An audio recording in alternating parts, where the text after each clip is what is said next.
evening, YouTube. You guys are now watching another segment of the Cali Effect. Today, we're going to be talking about the things you should bring to your YCS or regional event, as well as proper etiquette, because, you know, even YCS and Yu-Gi-Oh events should have some type of etiquette. Let's get into the video. I hope you guys enjoy. There are two main reasons why people attend a regional or YCS event. I'm going to categorize buying, selling, and trading all inside of the trading category. On a side note, buying and selling at a tier 2 event or higher is illegal, and you could be kicked out and banned from sanctioned events because of it. But I'm gonna give you guys a little, loopholes and wiggle room in a later in the video. The next thing is actually playing the card game and participating in events. Now, I strongly advise you guys, if you are to do one, then don't do the other. The main reason is, if you are playing Yu-Gi-Oh and trading in between rounds, the odds of you having stuff stolen from you are significantly higher. Also, if your main goal is to win the event, how can you actually do that while trading? You want to be focused on the event more than anything. The same aspect for trading. If you're trading, why are you playing?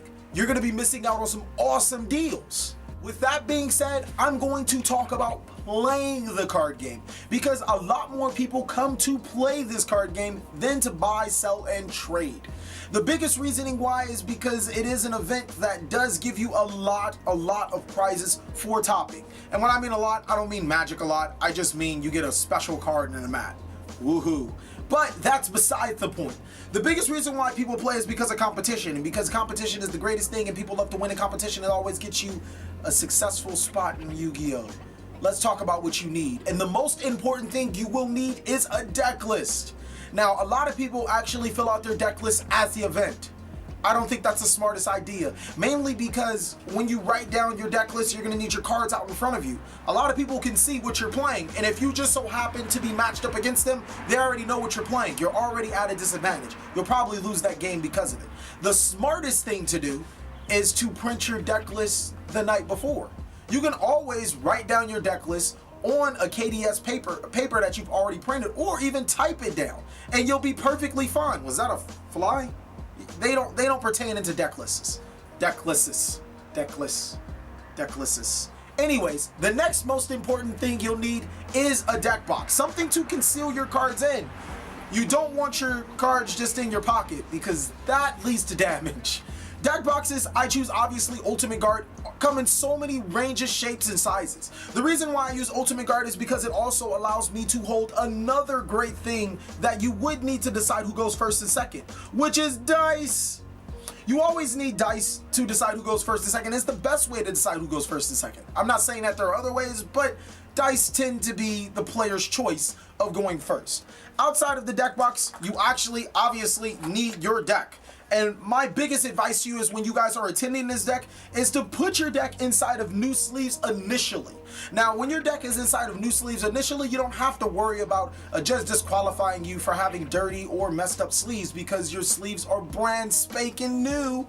Your extra deck can be a different color sleeve, but your main deck and your side deck have to be the exact same sleeve. So I can't have Ultimate Guard sleeves for my main deck and Player's Choice sleeves for my side deck. That's a no-go. But like I said before, my extra deck sleeves can be in any color, as long as they're all in the same color. The next thing I want to stress over is bringing another additional pack of sleeves. Now, the best thing about that is that we can have a different colored extra deck, so one pack of sleeves normally suffices for our main deck and our side deck. The reasoning behind this is because we are playing up to 10 to 12 rounds in an event. I think actually the highest is 10 rounds. And over the course of those 10 rounds, your sleeves will get dirty, grimy, and messed up. So as opposed to having to go to a vendor to buy sleeves, hey, you already have your sleeves ready for you to be reloaded to play your next game. Another great thing is actually to preserve your sleeves throughout the event and also keep your hands clean is hand sanitizer. The biggest reason why hand sanitizer is good is because your hands stay clean and it prevents dirt and grime getting on your sleeves. Hell, there's actually a couple instances where I've heard players have played the entire event through one pack of sleeves just because of hand sanitizer. Awesome thing to bring. The next and most important thing is your calculator. Now, keep in mind, when you guys get into a dispute over life points, Paper always wins, so I always tell people to bring a pen and paper, and also, if you can, have both to keep track of your life point measurements. The calculator is the best way, in my opinion, is because calculators like this also keep track of all of the life points estimates, but I always bring a pen and paper as well. The last and most important thing, which I guess isn't that important if you're weird, but is a playmat. Playmats are the most important thing because they help protect your sleeves, that help protect your cards. That way you have double protection for the cards that you need. Actually, I can't even say that that's the last important thing, but it is one of the more important things just for playing. A couple of other great things you could bring is food. Now, I know this is like the worst food ever. I normally have my wife pack, food for me inside of, what are they called again? Container? A Tupperware container or whatever. She's right there. I don't know why she's Tupperware. But anyways, you want to bring, some type of food that you can easily eat in between rounds or whatever. That's why another reason why the hand sanitizer comes in play. I normally eat food in between the round, and then I use the hand sanitizer to wash up, and then I'm good to go inside of the round. And then the most important thing is drink plenty of water. Now, obviously, this bottle of water isn't going to keep me through a 10-round event. I normally bring a jug for the day. I normally drink jugs of water throughout days. Staying hydrated is probably the best way to play Yu-Gi-Oh! Because you use your mind a lot, and you want your mind, the strongest muscle of your body, to be as prepared as possible, and water is the best way to do so. Also, for you foreign Yu-Gi-Oh! Card players, that means Spanish, Italian, German, Portuguese, I think there's a couple other languages. I know they all include English words, so we already know OCG cards are completely prohibited. You must carry a translation. Now, that translation cannot be in your deck box. It must be somewhere else. You can have a written translation on a piece of paper, or you can have it inside of a binder inside of your backpack. But that brings another side note. If you were not playing to trade, you might just want to write down a translation. It's a little bit easier, as in it's not easy to have a translation written down because it costs more time, but it's easier because you know that translation won't get stolen, and you actually wouldn't need to have an additional pot of desires because those tend to be pretty expensive right now. Now, trading is completely different from playing, which is why I tell you guys not to do both, because you'll have so much unnecessary stuff in your bag that incidents are bound to happen. Now, before I even get into detail, when I go to an event, I bring, an Everest backpack. Now, the main reason why I bring a backpack like this is because it has two flaps. One of the flaps, oh my God, I put all my unnecessary stuff in this side.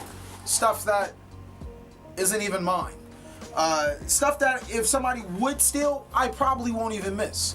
This, in this bag, where I keep random Q-tips, is where I would keep my more important things, like my binder and everything else in between. So with that being said, let's get into exactly what I need.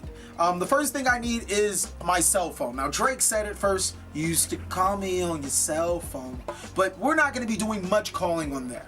On my cell phone, I'm going to have TCG Player and eBay already loaded up. So when people ask me about prices, or when I'm not so sure about other people's prices, I can always look them up.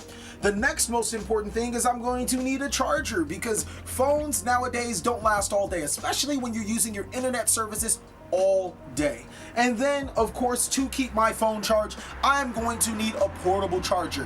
No Pokemon Go players, this is not just for Pokemon Go. It's for something we like to call Yu-Gi-Oh! Go, or Yu-Gi-Oh! Trading Go, or Trade Geo, or let's get into that later. But those are, I feel, are the trifecta of keeping your prices right and not being able to fall prey to other people's prices. The most important thing, obviously, that you'll need is your binder. Okay, now, sorry. The reasoning behind you taking a binder over whatever those boxes of cards and tins of cards is because a binder provides a convenient way for everybody to look at your cards, as well as a secure way for you to keep your cards in. Obviously, again, I use Ultimate Guard because Ultimate Guard is the best way to do it. And as full as you guys can see my binder, yes, another binder update is coming soon. Enough with the binder nonsense. when I obtain cards from people, I actually like to put inside of a box. The reasoning behind it is because I'm so fast and I'm so moving on the go, is that when I get cards from people, I don't probably have enough time to put it in a specific spot in the binder. Normally I just put it in the box or I give it to one of my friends. Also, bringing more people to help you trade, or and to help you get other customers or clients or people, is a great thing to do. But now on to the buying and selling part. As I said before, you cannot, and I repeat, it is completely like a bannable offense. You cannot buy or sell inside of the event. But there is this amazing thing called PayPal. This is probably some things that you guys should bring. Either PayPal, I'm only showing you the card because you obviously are not gonna swipe the card on somebody's ass or something and you like give them cash or whatever. But PayPal, if you have an account, you could always just send it to them and get the card. That way nobody really knows that you're giving them cash for the card. And then also having cash on hand. When I am saying that it is a bannable offense, it is bannable if you get caught. And with that being said, okay, you guys are probably still thinking about swiping the card on the ass. I know, give me a second. Give me a second. It's kind of funny. I even got me. All right, anyways. Buying cards, like I said, and selling cards is a bannable offense. But with that being said, Konami doesn't come staffed enough for people to, watch other people to buy and sell the cards. There's multiple ways you can do it. You can either A, give them the cash when nobody's looking. It looks the most suspicious thing in the world. I swear, you guys are like drug dealers. Or B, the best way to do it outside the event. I mean, like, that's the most important thing to do. Keep in mind, like I said, I don't condone or endorse it, but I am buying at events. I'm sorry, Konami. It is what it is. Now, down to the Yu-Gi-Oh! Etiquette. There are some very important things, and I mean extremely important things you guys need to learn. The number one thing overall, and I mean the overarching main point of this video, take a shower. Like, seriously. Take a shower. Like, take a shower, okay? Like, I mean, I don't even know how to say it. Like, before the event, the night of, the day before that, the week before, take a shower. That is the main reason why this video was made. I was gonna make a 15-minute video ragging on you guys about taking a shower, because at LA, oh my god, you guys stunk. And I mean, like a skunk inside of a dying cat that just finished eating fish and eggs stunk, okay? Like, just ugh. Like, I can't even, you guys smell worse than minstrels, okay? Just stop. You stunk. Ew. Take a shower. All right.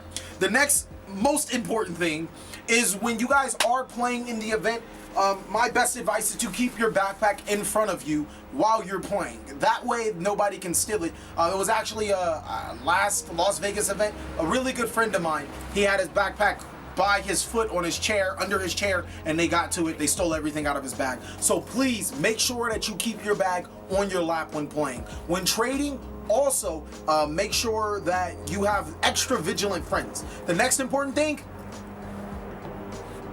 use deodorant. Like, for a lot of guys, taking a shower just isn't enough, okay? And I'm laughing as I'm saying this, but I am so serious.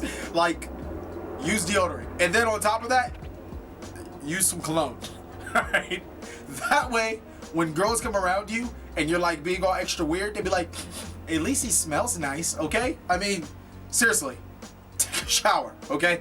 Now, another big thing when trading I would like to point out is when you're trading, make sure you only trade with one person at a time. That way you are extra vigilant on your cards and you can see exactly what they're doing. That is very important as to not getting your stuff stolen. I really wouldn't like you guys to get your stuff stolen. Also, another good Yu-Gi-Oh! Etiquette is to get as many Yu-Gi-Tuber signatures as possible and talk to the Cali Effect and take pictures with them. I always like doing that. Thank you guys so much for watching another segment of the Cali Effect. But seriously, guys, like, seriously, take a shower.